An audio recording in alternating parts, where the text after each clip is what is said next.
Meron nga palang bagong bukas na quality na barbershop dito sa bayan ng GMA Cavite. Dito nga ay talagang professional yung mga manggugupit at pinupuntahan nga din pala talaga sila at dinadayo. May haircut consultation nga po pala sila dito kaya isa din ito sa mga nagustuhan ng mga karamihan. At dahil nga dyan sa haircut consultation nila ay halos araw-araw na nga din pala silang pinipilahan sa pagpapagupit. Sobrang dami na nga din pala nilang nagupitan ng mga sikat. Tulad nila Omar B, Mot, Shanty Dop at Ajak TV. Napasama na nga din po pala tayo dito sa mga sikat. Dahil balang araw ay magiging sikat din ako na katulad nila. Hindi nga lang sa larangan ng rap o sa pagkanta, pero malay nyo, di ba, maging rapper din ako o singer. Pero joke lang guys. Pero pwede ko kayong sampulan ngayon katulad neto. You don't show us you wanna hip hop this day. You wanna hip hop night. We don't die. We show rely. Oh yeah.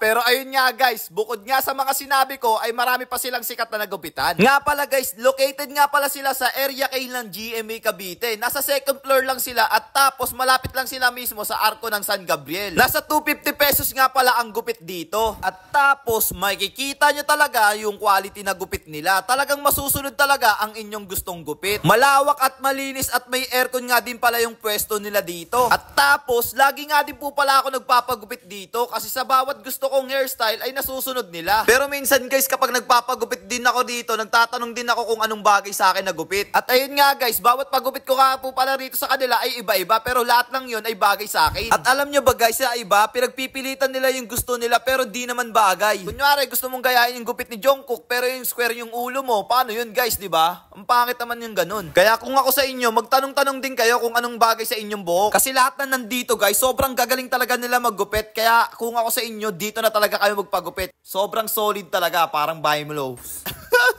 Hindi, joke lang guys. At ayun na nga guys, hanggang dito na nga lang din po pala tayo. At may shoutout nga rin po pala tayo ngayon sa mga solid nating followers. Ito nga pala si Sir Steven Prado at sa anak niya na si Rosh and Ross. Yan, solid yan guys. Nagpa-picture sa akin yan sa Mang Inasal nakaraan. Kaya panalong panalo talaga. Shoutout na nga din po pala sa mga solid nating followers dyan at sa mga top fan. Yan, maraming salamat po sa inyo. Ingat kayo parate and God bless. So ayun na nga guys, hanggang dito na nga lang din po pala tayo at kita-kits na lang ulit sa next vlog. So again, this is Ajak TV. Thank you for sunshine, thank you for rain, thank you for joy. Ingat, salamat, bye-bye, ble. Pagupit na kayo dito sa Southside Barbers. Yo, ayun lang guys. Bye-bye, love you all. Let's guys go! Kita-kits na lang ulit guys sa next vlog. At ayun pa nga guys, last na. Sa mga gusto nga po pala magpapromote sa akin, i-PM nyo lang po ang aking page. Ayoko ng sugal ha, wag na pipilit sa akin yun. Ayoko ng sugal. Doon kayo sa iba. Bye-bye.